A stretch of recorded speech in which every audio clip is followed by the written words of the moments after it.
So I want to start by letting you guys in on a sort of vulnerable confession, something not a lot of people know about me.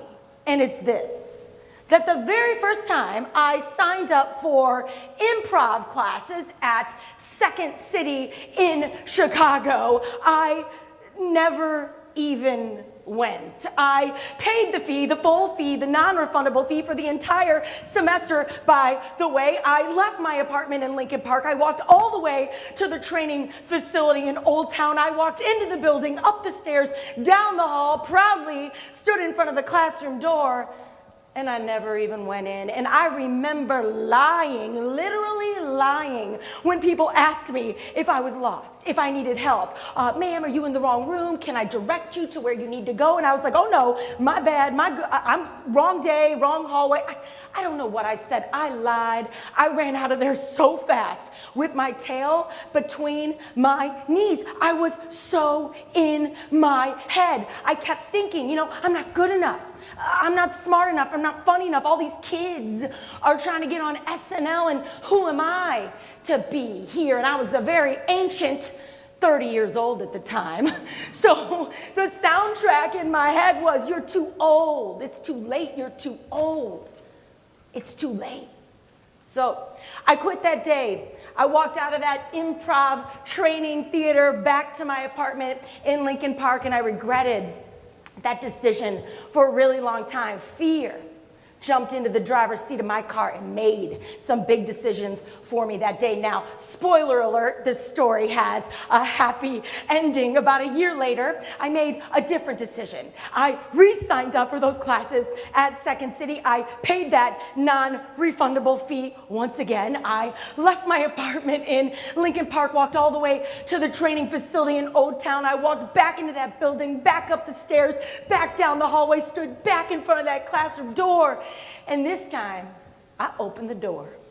And when I opened the door to that classroom, I literally opened the door to the rest of my damn life, certainly to life as I now know it. I now run a business where I get to use the ideas, the experimental ideas from the improv theater to help women and men and leaders just like you manage the unscripted stage of everyday life so you can get out of your head, manage fear, slay doubt, and start succeeding the way you want to succeed. See, improv for me was my fear church.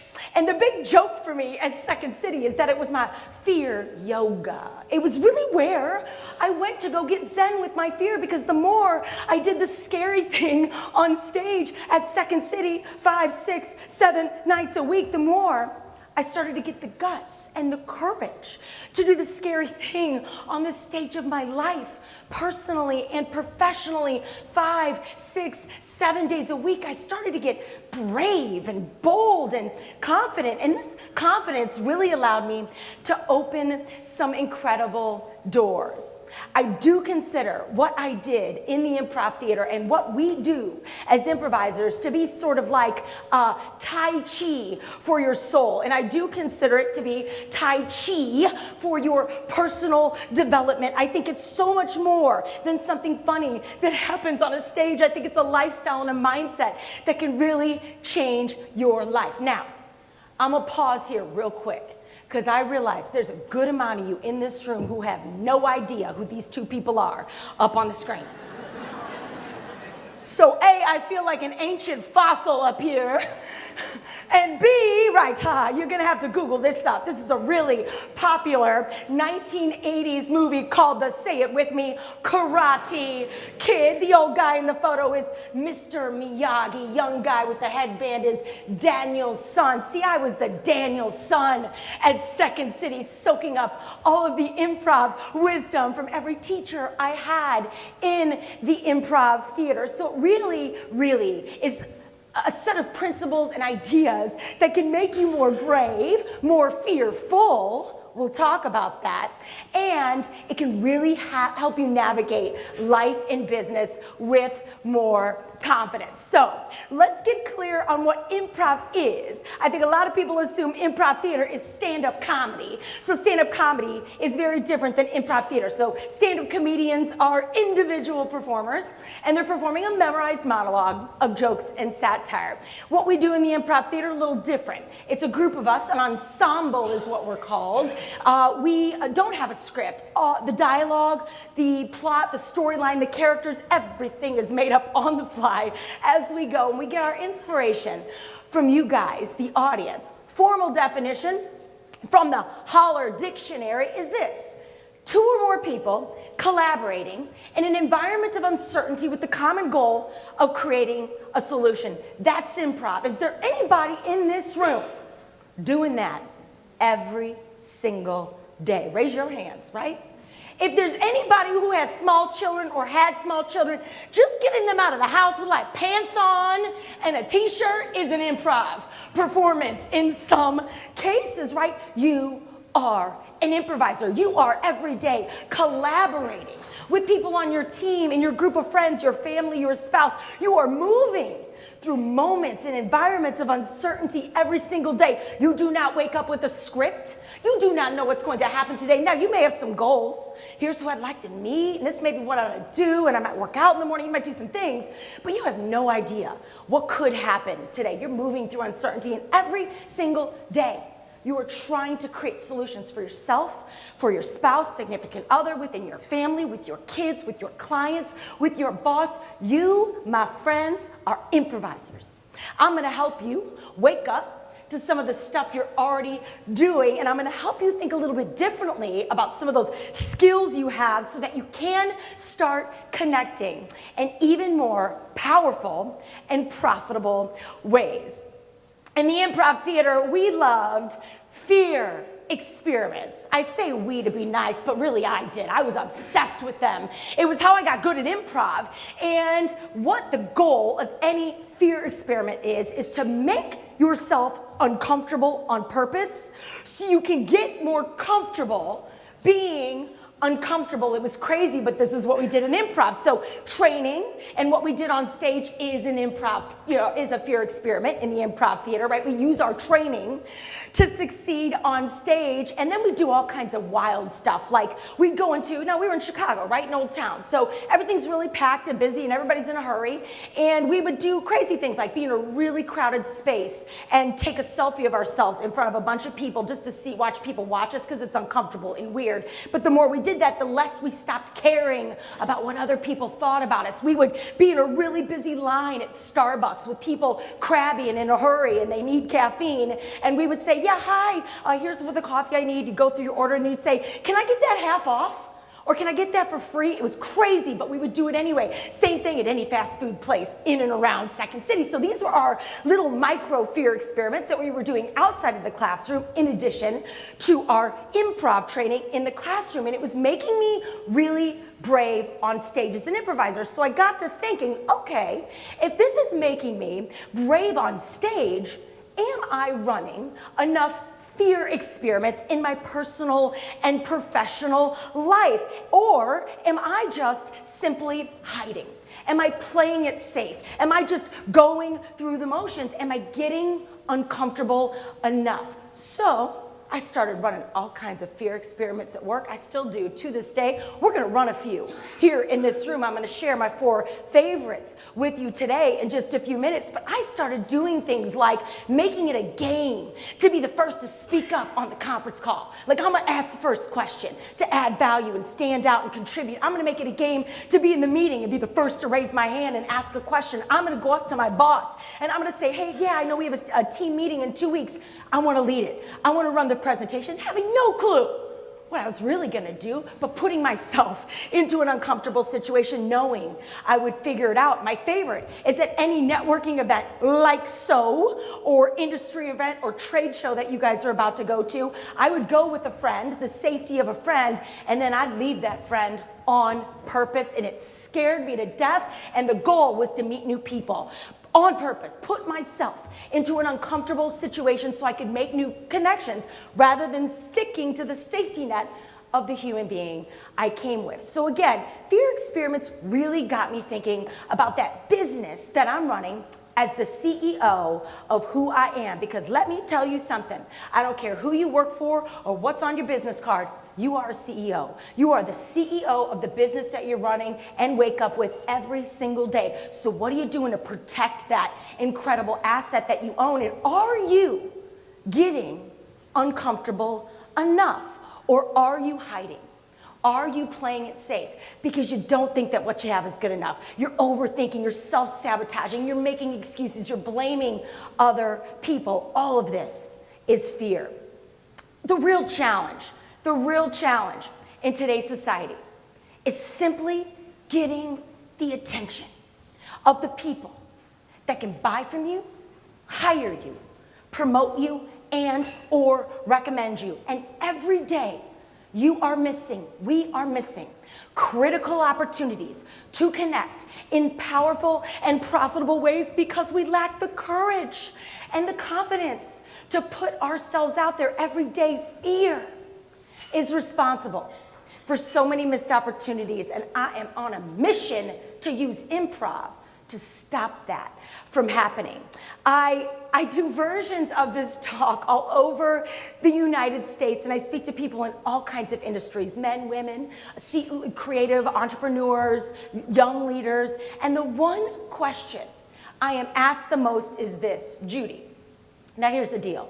I really want to put myself out there. I want to start running more fear experiments. I really want to get uncomfortable, and I want to promote myself, and I want to put myself out there. I really do, but I don't want people to make fun of me. I don't want people to judge me. I don't want people to not like me. And oh my God, what if I fail? What if I bomb? What if I embarrass myself? What if everybody talks about me? And I get that.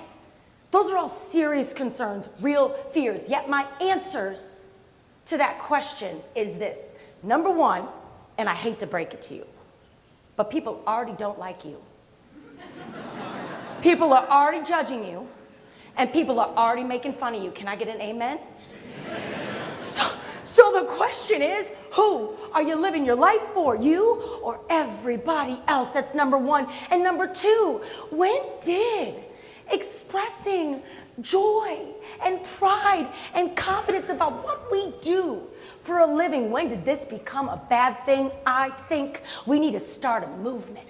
I think we need to take the shame out of shameless self-promotion. I think you should be ashamed if you're not promoting yourself. Bravery, courage is an incredibly powerful platform that can allow you to do really powerful and profitable things. And oh, by the way, bravery and courage, watching other people crush it and do brave things, ooh, that is inspiring. One of my favorite fear stories has to do with one of my favorite human beings on the planet. Anybody know this guy? Mr. Simon Sinek.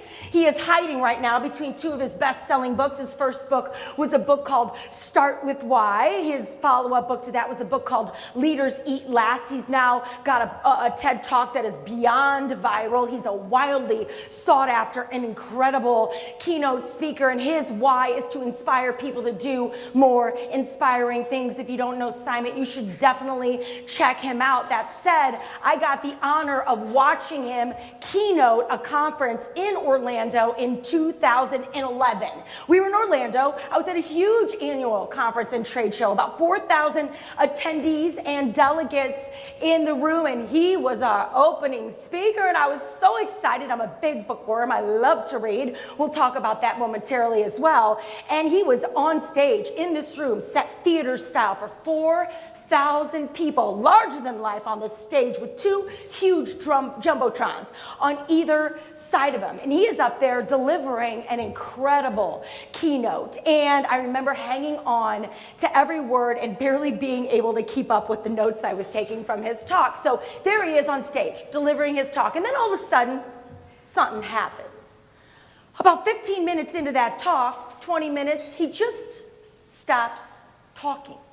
Now, I'm an improviser. Instead of saying, holy, you know what? I go, ooh, plot twist. Something's about to happen. I think, oh, he's got something up his sleeve, or we're on candid camera. This is going to be good. And then he's still not talking. And you see the man, larger than life on these screens, come over to the lectern. He sort of shuffles some papers. He wipes his brow. He takes a drink of water, and he comes back into the middle of the stage, and he looks up at all 4,000 of us, and he says, ladies and gentlemen, I am so sorry. I've never done this before, but I've totally lost my place. I'm a little nervous, feeling a little anxious, and I've just gotten off track, and I'm trying to figure it out. And all at once, you heard 4,000 people take a sort of collective in-breath because our keynote speaker has just blanked out on stage, doing what is everybody's greatest fear, speaking in public, and then blanking out while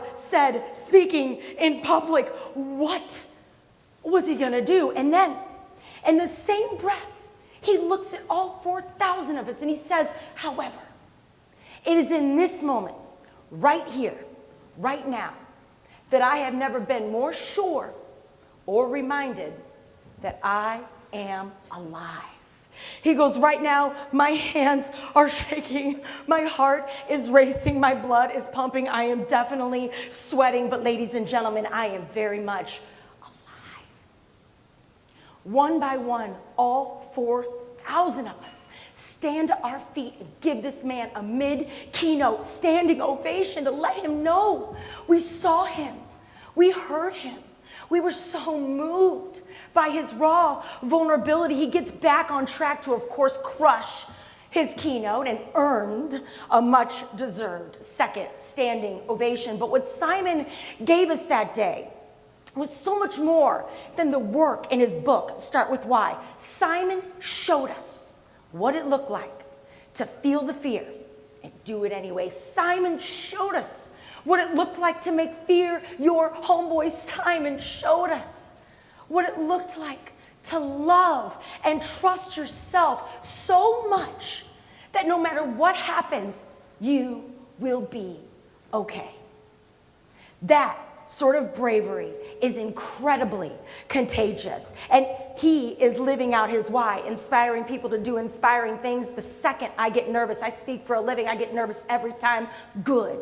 Fear is right there with me. He's in the front row watching me do this, right? Because I'm the boss. And I think about that moment. It taught me a couple of really important and powerful things. Number one, you guys, you will never be able to escape or outrun your fear. You could be Simon Sinek, best-selling author. You could be Oprah Winfrey. You could have all the millions of dollars in the bank. None of us can escape our fear. And we waste so much precious energy trying to outrun it. And that is the wrong solution.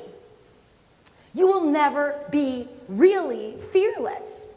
And you will have different fears. What you fear as a 20-year-old, there's generational fears. What you fear as a 20-year-old is a lot different than what you fear as a 40-year-old. And what you, men and women, we process and internalize and externalize and fear very different things. So you'll never be able to outrun it. Also, this idea of being fearless, in my opinion, is a little bit cray-cray. The world is telling us to go be fearless, right? Fearless t-shirts and jewelry and bumper stickers, and everybody's telling you to go be fearless, but I don't know if that's the way. See, I think you need your fear. I think it's your fear that keeps you safe. I think it keeps you from getting attacked by crazy bears here in Chicago. I think it keeps you from eating poisonous berries. I think it keeps you from walking down a dark alley at night all by yourself. And if you think about it, the only fearless people I know are like 3- and 5-year-olds and sociopaths. And I don't think you want to be either one of those things. The way in, through, and around your fear is to make fear your homeboy, which means you feel the fear. Do it anyway, which means that instead of trying to go to war against your fear, you make space for it. Lots of space. You invite it into what I like to call your life party. You pull it up a chair. You pour it a drink. You hang out with it. You talk to it. This is how we disarm our fear, because fear doesn't know what to do with you the second you invite it into your house. So let's talk about fear experiments for a second. Let's go back there. But before I do, a couple of housekeeping notes before I share my 4 favorites. We are going to cover a lot in this presentation, and there's a lot I can't get to. So we've put together a toolbox for you guys. It's gonna have everything from the presentation, including a bunch of bonus stuff, things like my top 10 life and business books, podcasts you need to be listening to. I heard Seth Godin's Akimbo mentioned, one of my favorites, and also TED Talks that I love that will help you think differently about fear. If you want that the way we know you want it, you can't miss my hot pink forms on your tables. So on the top half, just fill out your email. We will send that to you, print so we can read, and go ahead and leave them on the table. We will collect them after, or come see me after the talk. I'll be hanging out and bring it to me in person. Bottom half, little social media challenge. We're hanging out on Instagram and the Facebook fan page and the Twitter. As last night someone called it the twits. So we will be twitting and Instagramming. So if you want to win a book from today's talk or any one of my books on my Holla Book Club on my website, I will give you one. I will pick the winners this afternoon from the airport. So post something fun that you learned, tag me up, and I'll send you a gift. And then last but not least, there's a white piece of paper that says Fear Slayer Worksheet. We're gonna get some work done. So I'm gonna walk you through that today in a few slides. So make sure you have a pen or a pencil. The pencils and the buttons and the little sharpeners in the middle are my gifts to you guys. So let those inspire you, take them back, pass around with a friend, trade with a friend. And if there's an empty table, there might be some extras. Cool, so that I think is all of our housekeeping. It might be time to jump into fear experiment number 1. Now, it would not be right to bring a second city improviser into a building, give me a stage and a microphone, and not think I'm gonna do some improv. You must have lost your mind. Did everybody just panic? Good. So, there is a prize in it. I'd like to run an improv exercise. There's a prize in it. Anybody that comes to play with me today will get, I don't have a book yet. My book on fear comes out next summer. But in the meantime, there's a book called You Are a Badass by Jen Sincero. Has anybody read this? Oh, it's so juicy. It's one of my favorites. So anybody that comes to play will get a copy of this. You can win this if you do the social challenge. But I'd like to start with a game that requires 2 people. So can I get 2 volunteers to come on stage with me? Right there in the plaid. I love your scarf. And right back there in the black. Come on up, round of applause. I'm going to get you some mics. Welcome to long applause. I know it's that awkward walk to the stage. All right, girls. All right. Welcome to my office. Here we go. Same welcome. Okay, I'm gonna bring you guys up a little bit to the center stage here. Don't worry, you won't fall off. You get right in the middle of me. Perfect. So before I come to you, 2 amazing souls, I want to ask you guys a quick question. How did you feel when I asked for a volunteer? You know the answer. What did you say, Ron? Get that woman in the leopard print jacket out of here. What else did we say over here? Yeah, afraid, don't look at me, don't pick me, get me out of here. Your silence is kind of telling me everything. What'd you say here?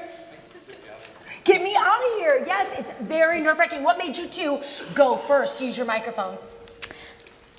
I didn't figure I had anything to lose. Ooh, great answer. Because we never really, I mean, we could, but we don't. You know, we're so in our heads, and we'll talk about that.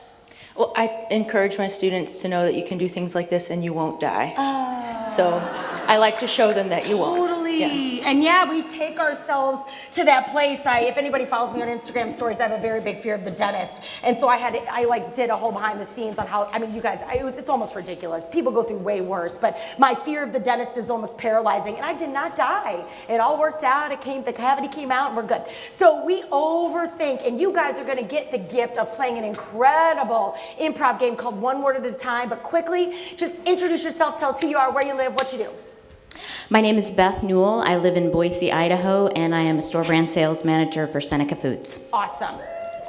Hi, I'm Sarah Williamson. I'm a marketing professor at SUNY Old Westbury, and I live in New York City. Awesome, great. Okay, so we're gonna play an improv game called One Word at a Time. And all we're gonna do is tell a story. It's gonna be a little made up story. We're gonna get the inspiration from you guys in just a minute for that story. The only catch is we have to tell that story one word at a time, period. Yeah, now we can use periods, question mark, exclamation point as a word to make a point and move things forward. And yeah, I'll start us off, and then when we feel the story sort of hit the end, I will yell the end. You won't have to guess. I will close it off when it's time, and then you two stay here because we're going to kind of debrief the exercise before moving on. Okay. So fear experiment number 1 is improv because it's scary, so we've got to do it, right? Any questions on the game itself? Can I always say period? No, I'm just kidding. I'm joking. No That's mistakes. a strategy. There's no mistakes, only gifts in the improv theater, yet it might not make for a good story, right? I'm a yes and kind of Right, gal. and yes and's good. That's another game that I love to play as well. So all you gotta focus on is a word, and just trust yourself and focus on the next thing, okay? So let's get some inspiration from you guys. What is the title of a story that's never been written? Like the bicycle that's popped its tire, or the cupcake that's never been eaten. I mean, anything, make it up. The hippopotamus that died on the road. Oh, I love it. It sounds like a sad story, but we could make this a very happy story. We have no idea how this could go, but we are going to tell you the story of the hippopotamus that died on the road. I'll start us off. Once Upon A time, there was, a hippopotamus. period. well done. She Died On Wednesday. of last week. I got your back, last week. laughing. Loudly.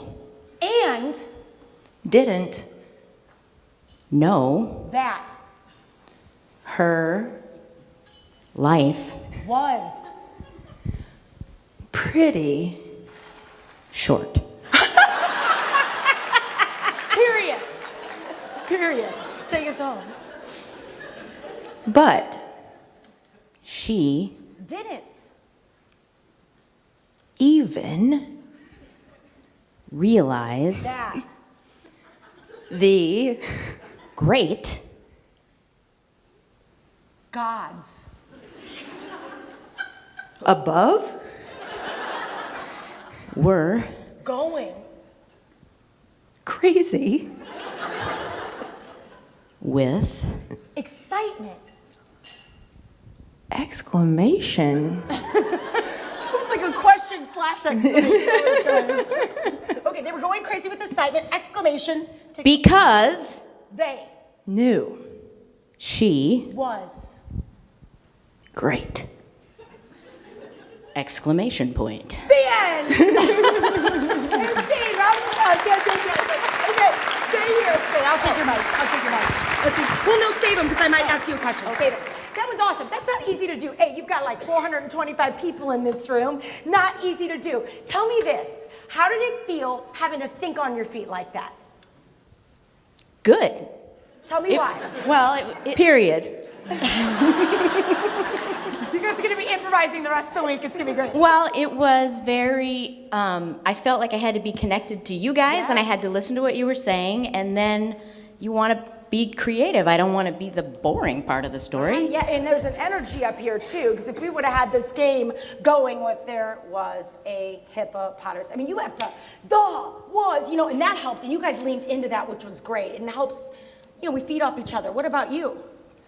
Well, I think the great thing about that game is you have to be in the moment, but also open to the next thing. Instead of planning for the next thing, just being open to the next thing. I like that. I love that. It's like you're in the head of my head, because that's what I was about to say. Oh, sorry. No, don't be sorry. that's the gift, right?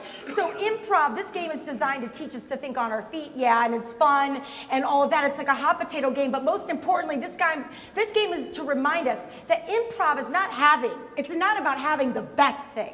It's not about trying to be funny or being amazing. It's about the next thing. Where are we going? And in life, that is an incredible lesson because fear hates momentum and action. And the second we stay focused on what's next, we trust ourselves that what we've got is good enough, but then we focus on that next thing, we can really, really slice through fear. You two are badasses. You get a book. Round of applause. Thank you. We didn't die. Round of applause.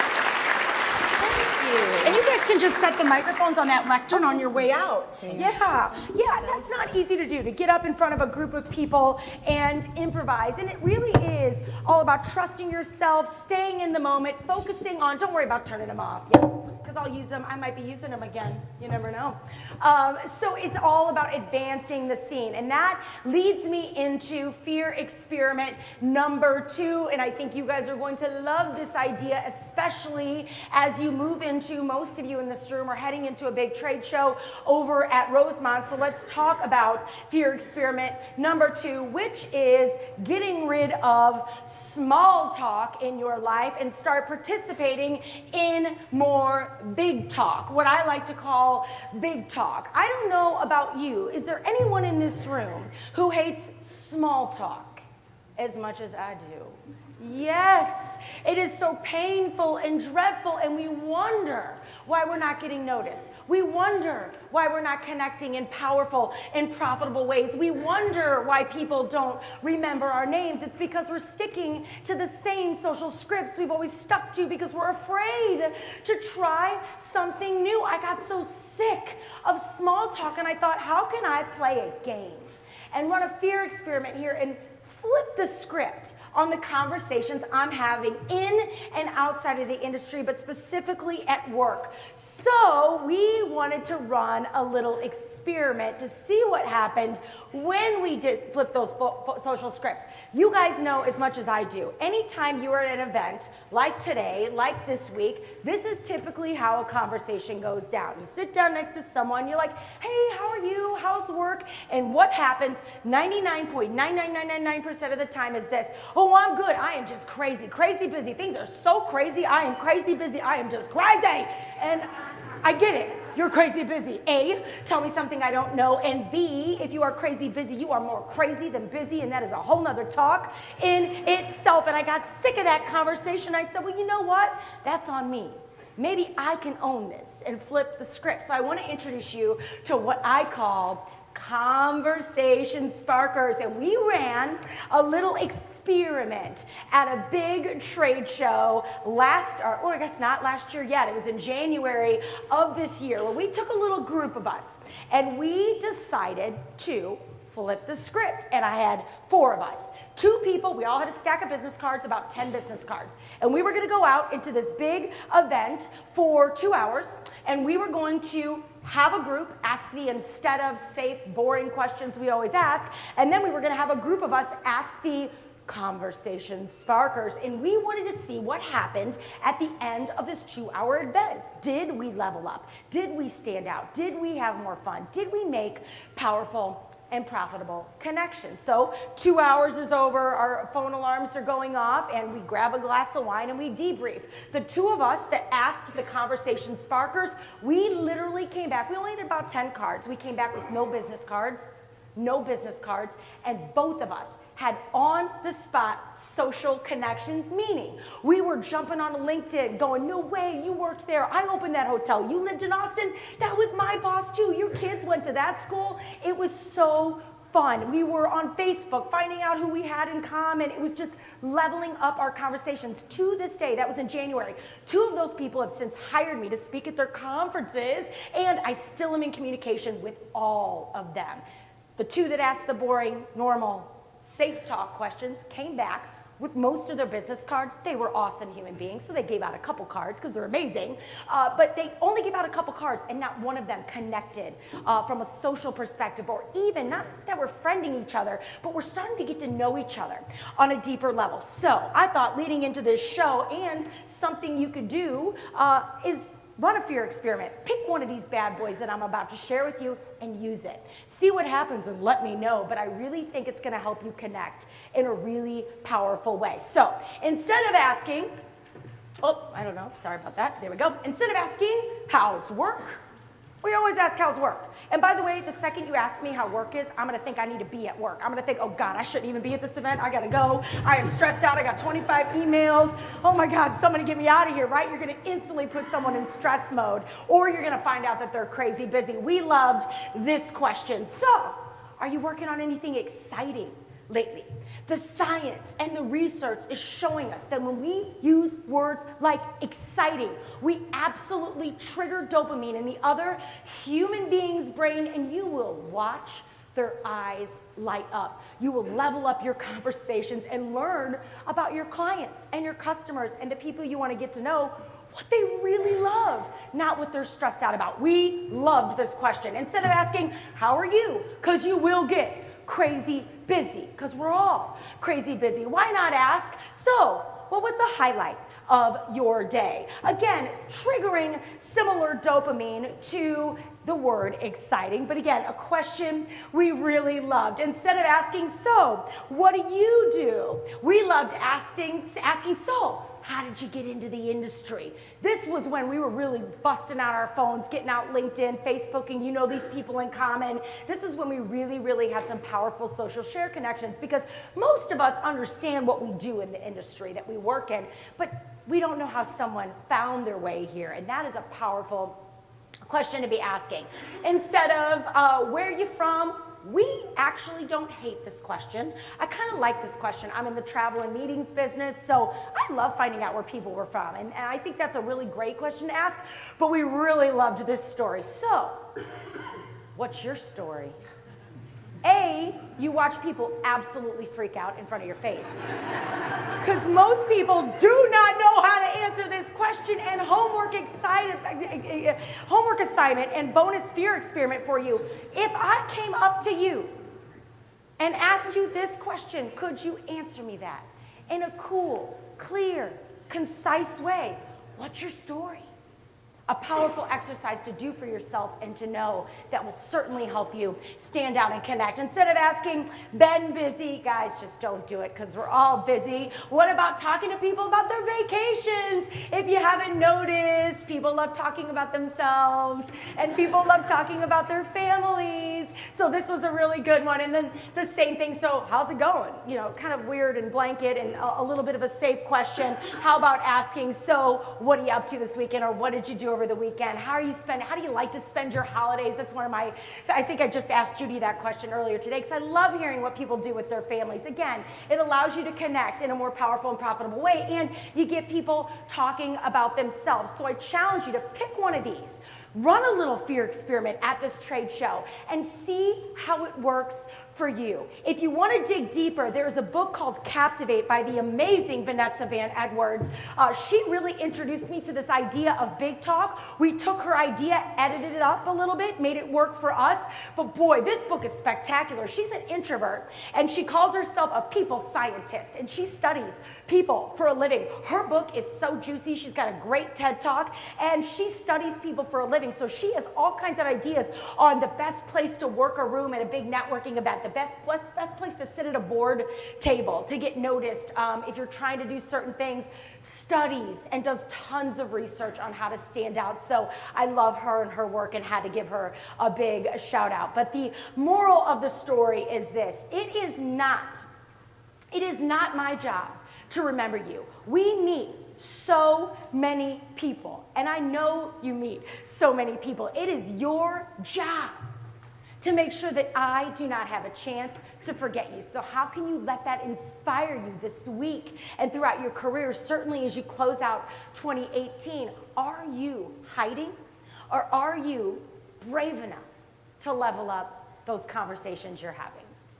Okay, fear experiment number 3. Oh yeah, that's right. More improv. We've got to have one more improv game. Are you kidding me? And of course, I'm giving out another book. So this time, I'd like to ask for one improviser to come join me on stage. Right there. Gentlemen in the house, round of applause.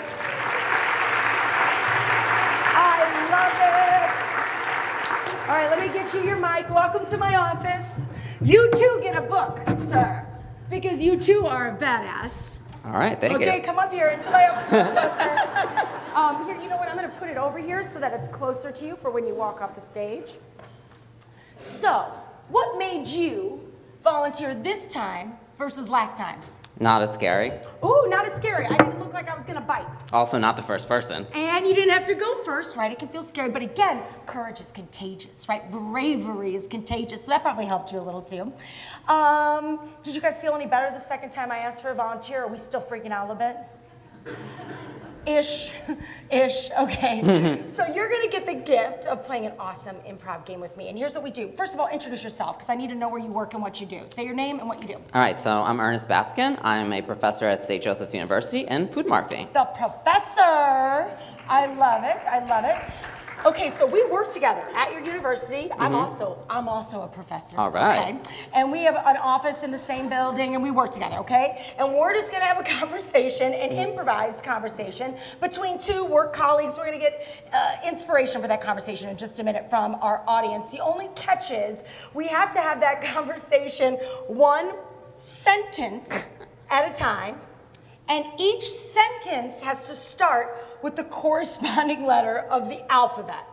So I'll give you a moment here. So I'll do a one-woman show. Say, for example, we get the beach or vacation as something that two work colleagues may talk about. The scene may look like this, and I would start with, like, say, the letter A. Adam, I know that's how your name, I'm playing. Unless I did. Ernest. I didn't think so, but I was giving you a fake name. So, Adam. I'm so excited to go to Cancun. You'd say, Beth, yeah, when we get there, can we rent a cabana? I'd say, cabanas are my favorite. You'd say, damn right. Really lame scene, but you get the point. A, B, C, D.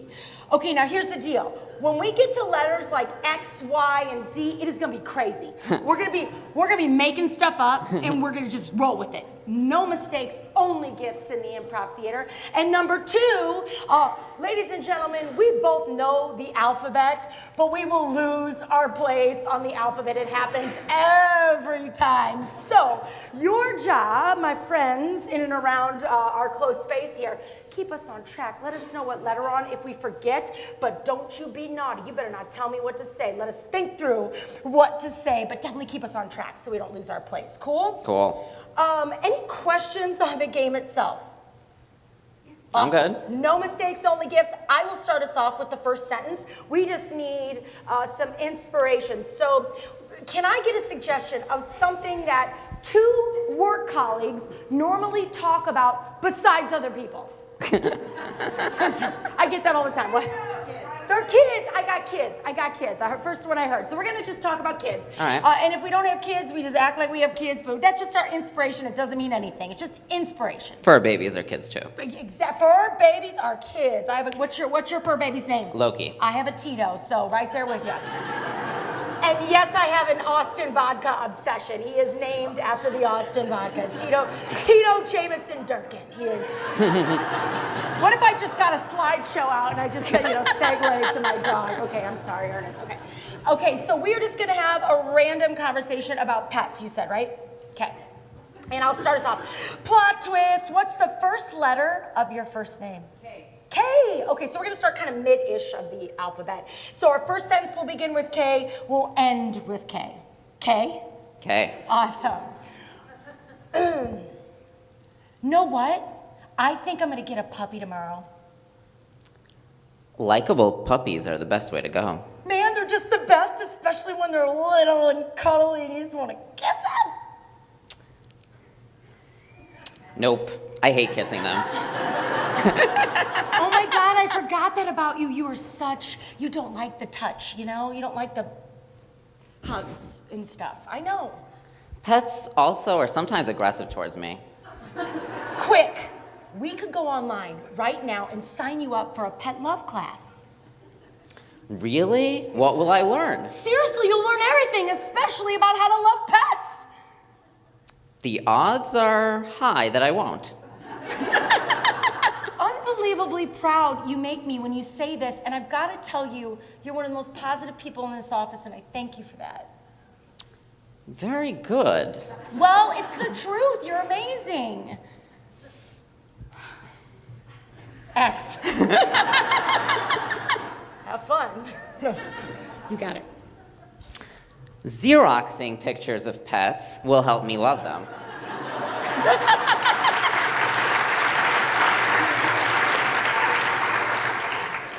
You know what? I love our Xerox machine in this office too, so we should totally do that.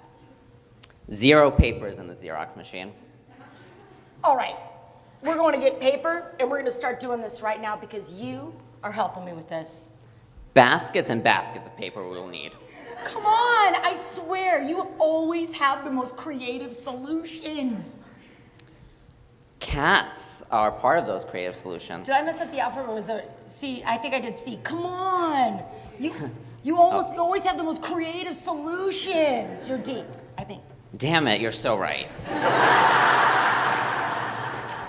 Eggs for breakfast made me feel really energized this morning. We are getting a dog. Fries for lunch are the solution afterwards. God, I love French fries. Hate them. I never knew that about you. Joking. Knew it. That's it. High five. That was so good. Stay here, stay here. That was so good. You did great. You guys, that is a really hard game to play. For even people who do improv, and you just did it in like in front of 425 people, which, oh, by the way, record attendance at this event. Can we get a shout out to? Woo! Woo! Oh my God. And you just improvised in front of them all. So tell me this, how did it feel to play the game? More specifically, how did it feel to have to think on your feet so fast like that?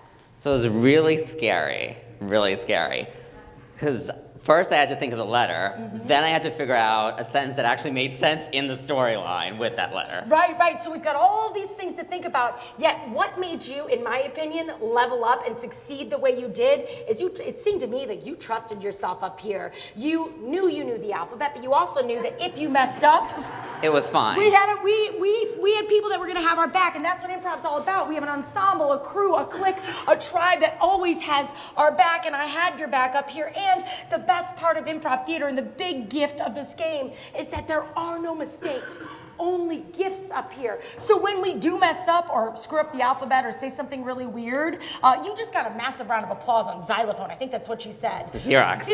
Yeah, that was awesome, right? So no mistakes, only gifts. This idea will set you free. You are a badass. You're off the hook. Nice job. Thank Round you. of applause. Grab your book on the way out.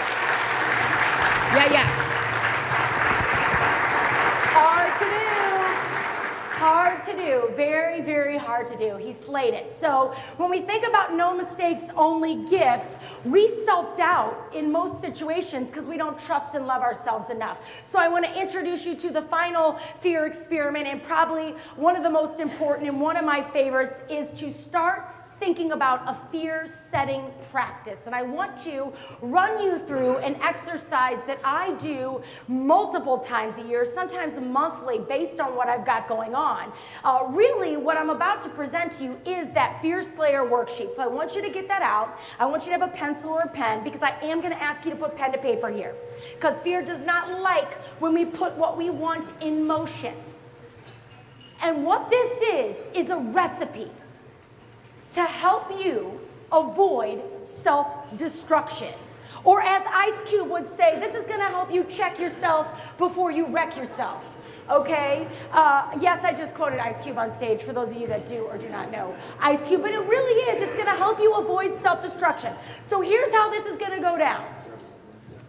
I want you guys at the top of the form to list and pick a dream or a goal you'd like to advance. You guys, it is November 12th or 11th today. 11th. 11/11 today. So you've got a month and a half left in this new year. What haven't you done? What would you like to do in the next 30, 45 days? Or maybe you workshop something in this room that you've been putting off and you'd like to do in 2019. So I'm gonna give you a few minutes. You guys, I have had people workshop ideas like they just wanna say no more. Some people wanna lose weight. Some people wanna leave a toxic relationship or marriage. Some people wanna go for a promotion. Some people wanna move to Austin, Texas. I had a girl stand up and say she wanted to audition for The Voice. So pick your pleasure, big or small, it doesn't matter. 30 seconds, pick something. And if it is private to you,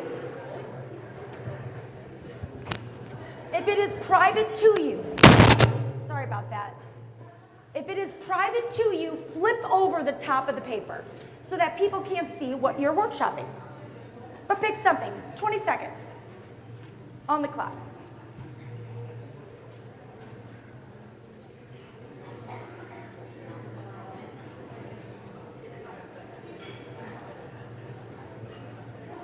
All right. Don't overthink it, I gotta keep you on time. Don't overthink it, but pick something. Now we're gonna jump into column 1. So we've got this idea, we've got this dream, we've got this goal, something we wanna bring to the finish line. The first thing we need to think about are, okay, what are all the excuses? Column 1, top. Start jamming out. Take 45 seconds to a minute. What are all the excuses? You keep telling yourself on why you can't do this thing that you want to do.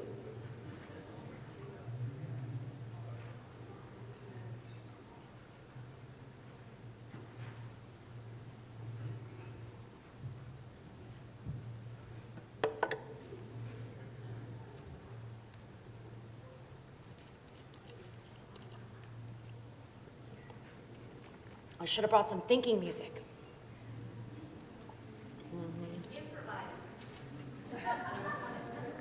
Oh, singers are not what I am. Another 15 seconds or so, again, get you thinking about this, just some thoughts on paper. But boy, do we love excuses. All right, so we've started to think through a few excuses. Now, just as importantly, we've got to think about what could go wrong. So column number 2, what could go wrong? If you do the thing, things could go wrong. And there is power in thinking about that. We don't dwell on that, but okay, let's get in front of it. What could go wrong if I do the thing that I want to do?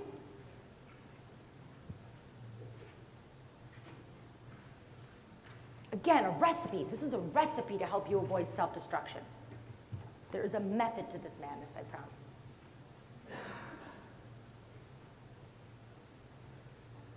What could go wrong? Another 20 seconds.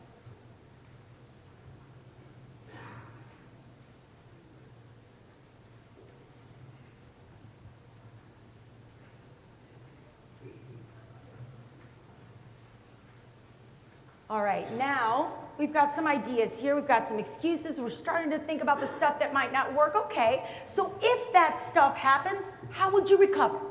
Who could help you figure it out? Who could give you support? And something I like to think about is, anybody less amazing than me figured it out? Probably have. So how would you recover from some of those worst case scenarios? This again removes the power fear has for you. We always recover.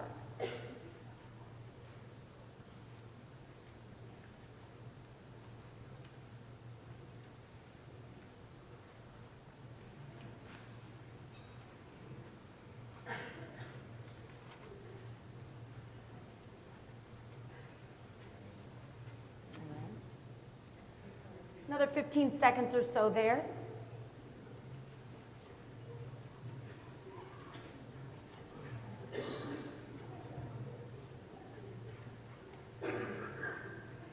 How would you recover? Okay. Wrap up your thoughts here. And again, this is an exercise you can take home. It'll all be in the toolbox. So you can really, I do this probably 4 or 5 times a year, sometimes more based on what I've got going on in my life. So definitely I'll give you the template. But let's talk about column number 4. Okay, so we've got our excuses. We realize things could go wrong. Okay, we're starting to put a plan in place on how we'd get out of it, how we'd recover, how we'd rebound. What's it costing you to not do it? To stay stuck? To stay the same? To not leave that toxic relationship, to keep that weight, to not quit that bad habit, to not ask for the raise, to not go for the promotion, to keep saying yes when you don't want to say yes? What's it costing you?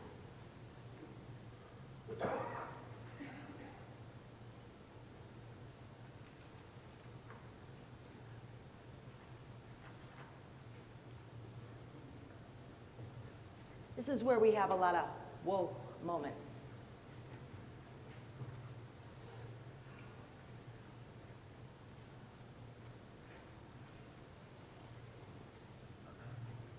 Another 20 seconds or so.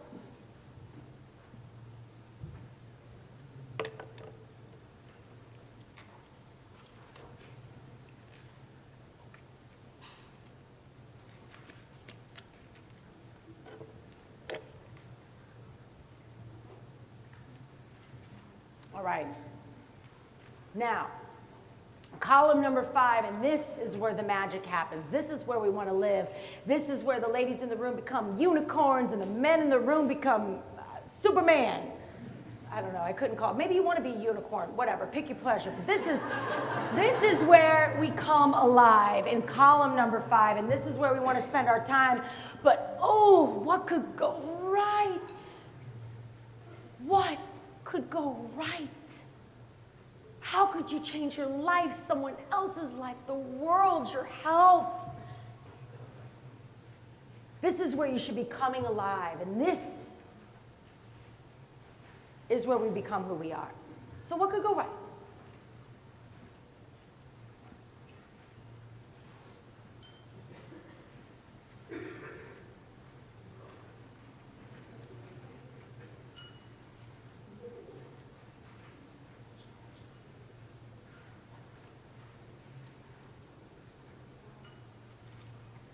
What could go right?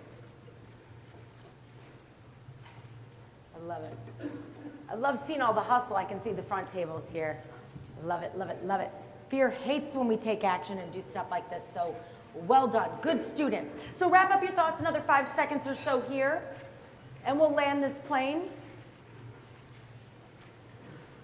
Because really, this is, like I said, an exercise that can help you avoid self-destruction. And my hope for you is that you come away from this exercise as seeing it as a tool, something you can use throughout your life. Share it with your team, people you love, workshop it anytime you have something going on. But mostly, I really hope that it helps you realize that most of the stuff you're so worried about and in your head about and freaked out about is likely reversible, preventable, or not really that big of a deal to begin with. It should start to give you some power, and really focusing on that last column, what could go right, is your superpower. It leads you into action, and action is momentum, and momentum is a big, big deal, because if there's anything that fear hates more than anything in the world, if fear could have one arch enemy,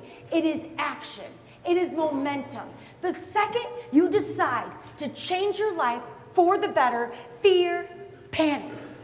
Fear invites all of his best friends to the party to try and get you to stop from doing the thing you could do to change your life. Oh my God, the people we blame, the excuses we make, we're so mean to ourselves. We self-doubt, we self-sabotage, we get involved in gossip. We start letting fear jump into the driver's seat of our car. Case in point, I just finished a book. It's a book on fear that'll come out next May. And I was finishing chapter 4, and chapter 4 is meaty. And me in chapter 4, man, we had a tough time, right?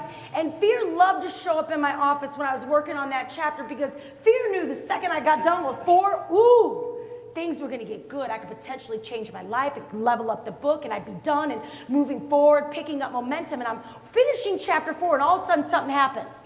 I look up, and I have been, for the last 45 minutes, organizing all of the stamps in my thank you note drawer. So, nerd alert, I love snail mail. If you get a snail mail from me, it's going to have confetti and stickers like a 10-year-old. I go crazy. So I have this thank you note drawer, and instead of doing the work, I was organizing my stamps and my stickers. And I went, oh, ho, procrastination, fear, welcome into my office. Damn, do you ever take a day off? Well, thank you, fear. I talked to my fear, legit. Fear, thank you for being here. God, I appreciate you. You are so good at your job. I appreciate all the hours you put in, and I really appreciate how safe you keep me, especially when I'm traveling and do a lot of these scary things on my own. But for now, what you need to know is that I'm trying to finish chapter 4, so I need you to take a seat on the other side of my desk and watch me finish this chapter, because I'm the boss, not you. That is the shift. We don't want to be fearless. Our fear can help us. It can motivate us. It can sometimes show us and tell us what it is that we need to do and where it is that we need to go. But you will not be the boss of me, because I write the rules and I am the boss. What if we stopped focusing so much on all of the stuff that could go wrong, and we started really leaning in to this idea of what could go right? When I was writing my book, I workshopped this. This hangs in my office. My Fear Slayer exercise hangs in my office, and I just have it cut down to the what could go right. And I focus on all the stuff that could go right. It is in my bathroom mirror. It is in my car dashboard. It's crazy. It's in my car dashboard. It's on my computer. It's on my lap. I keep it everywhere to remind me about where I'm going. What could go right? Let this idea of what could go right set you free. So I want you guys to do one final thing for me.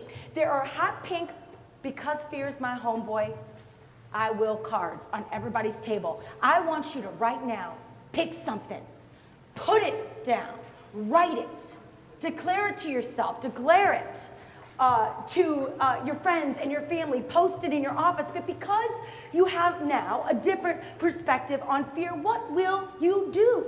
What will you bring across the finish line? Maybe by the end of the year, or certainly as you think about 2019. So 60 seconds, pick something for me. Pick something. And if you want extras, we've got them. I'll put a copy of the template in the toolbox, because some people like to write in Sharpie. But for now, think about it. What do you want to get done? And because fear is your homeboy, what will you do?